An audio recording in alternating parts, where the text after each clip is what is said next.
Sahabat Easy Stock, kita ketemu lagi. Sekarang kita menghitung IPO-nya saham baru nih, PT Hilcon Tbk. Dia kegiatan usahanya perusahaan holding, aktivitasnya manajemen jasa pertambangan dan konstruksi. Nah, ini Anda lihat ya, bisa Anda download. Ini prospektusnya, dan ini kita lihat juga Hilcon ya. Hilcon ini sektornya basic material, subsektornya diversified mineral, metal mineral. Ini perusahaan pertambangan. Ini Anda bisa lihat company overview-nya, bergerak di bidang holding, konsultasi manajemen, dan yang penting number of share offer kita akan menghitung dengan pola fundamentalnya Benjamin Graham ya. Nah ini total share yang dijual ke publik tuh 15. Ini memang yang di offer untuk ke publik, tapi yang kita hitung harus semuanya, total share outstanding. Nah ini underwriternya BRI, Dana Reksa Sekuritas, Sukor Sekuritas, Merai Aset. Kita lihat book buildingnya sampai dengan akhir bulan ini, harganya 250-400. Oke. Kita akan menghitung dengan Easy Stock. Nah, sebelum ini Anda bisa masuk ke sini ya. Google Play Store, Anda ketik Easy Stock, ada lingkaran merah hijau, Anda bisa review dulu tutorialnya, Anda open seperti ini. Oke. Nah, ini kita lihat dulu prospektusnya ya. Tunggu dulu. Ini Easy Stock. Nah, ini free semua nih, ada 788 saham free semua. Tetapi kalau mau masuk ke True Value IPO, ini harus member. Nah, membernya apa aja? Nah, membernya itu best stock selection. Nah, Anda bisa milih saham berdasarkan berapa parameter, malahan berdasarkan daripada industri sektor. Sektornya bisa Anda lihat lagi subsektornya gitu. Oke. Nah, satu lagi kalau Anda buka ini, nah ini ada perhitungan-perhitungannya ya, ada data keuangannya, ada financial ratio. Kalau Anda ingin merubah pakai basis member.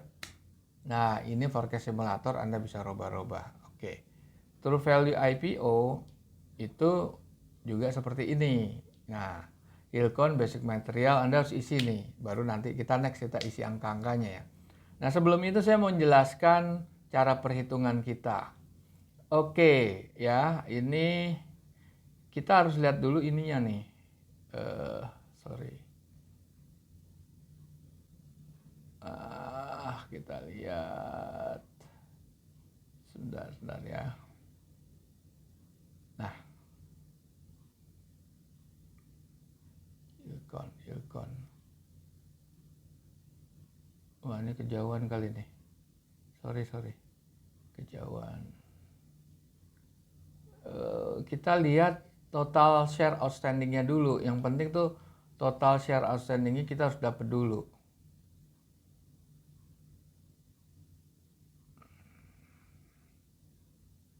Nah, di sini belum. Itu kondisi awal sebelum go public. Nah, ini kita lihat di sini kan. Sebelum penawaran itu kan publiknya masih nol ya. Modal outstanding share-nya ada 12,5 miliar. Nah, begitu dia di offering ada sekitar 2,2 miliar saham, total saham yang outstanding itu 14.741 atau 14,7 miliar. Oke, ya. Sekarang kita masuk ke laporan keuangan yang diaudit. Nah, laporan keuangan yang diaudit itu, nah kita lihat. Nah, di sini laporannya berakhir 2021, which is sudah 12 bulan ya. Ini cukup valid lah di sini. Yang kita lihat di sini adalah laba setelah pajaknya. Itu yang paling penting, ada laba setelah pajak atau laba tahun berjalan. Oke. Nah, di sisi neraca, selain daripada hutang jangka pendek jangka panjang, kita nggak menghitung ekuitas ya. Kita memang polanya Benjamin Graham tidak menghitung ekuitas di sini. Nah, di sini yang kita lihat di sisi aset itu hanya aset lancarnya. Kalau di sini kita lihat aset lancarnya 884 miliar ya. Nah, ini kan ada komponen pajak dibayar di muka dan uang muka dan biaya dibayar di muka. Ini adalah catatan akuntansi secara realitanya, secara cash flow-nya nggak ada. Jadi harus dikurangkan di sini. Ingat, harus dikurangkan ya. Oke. Sekarang kita lihat ke bawah lagi. Ini kalau Anda menghitung ya nilai wajar saham, ini harus dapat yang full report. Nggak bisa yang short report, nggak bisa. Long list lah istilahnya di sana, long list. Kita lihat long listnya.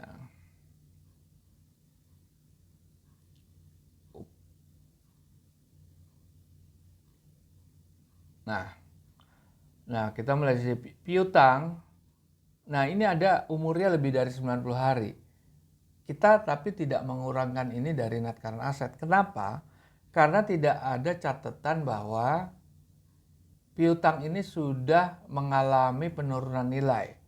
Kalau dia sudah menyatakan terjadi penurunan nilai, itu kita harus kurangkan dari net current assetnya. Oke, sekarang kita lihat.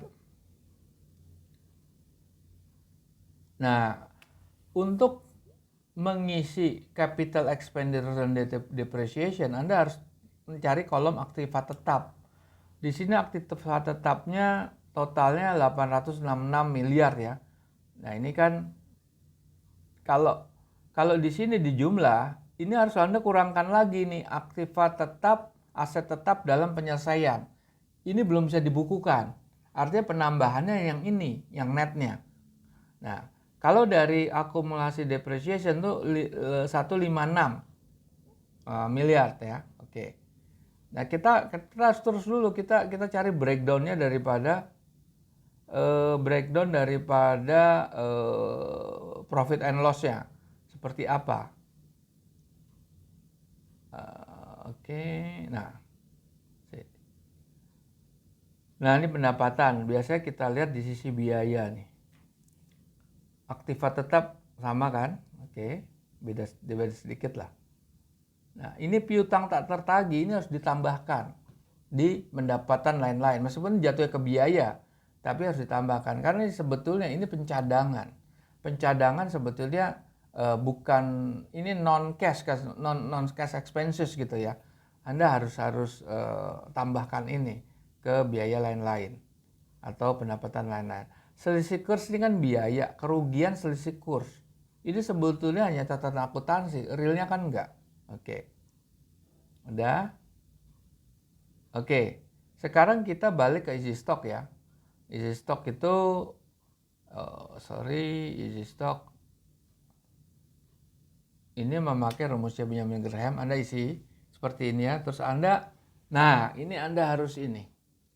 harus masukkan data-data. Oke. Mungkin prediksi Anda ini di bidang pertambangan bagus. Oke. Anda bisa kasih angka 7% ya. Nah, government bond itu sekarang 7,5%. Oke, kira-kira seperti itu.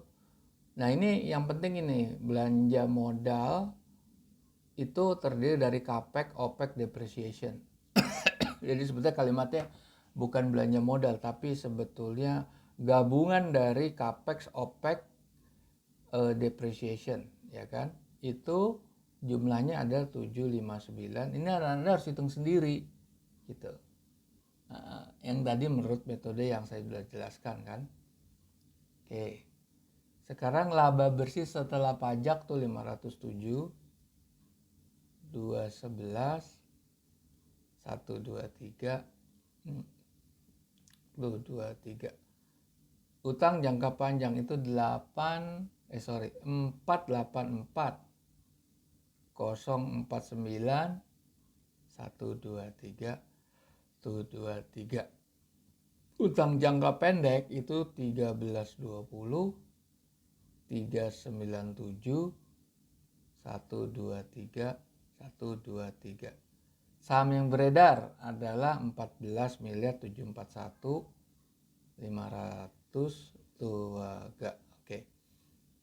Net current asset, dividennya nggak ada, yang nggak bayar dividen. Net current assetnya adalah 655 132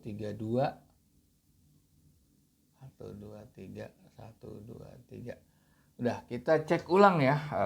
Oke, kita udah isi semua nih. Oke.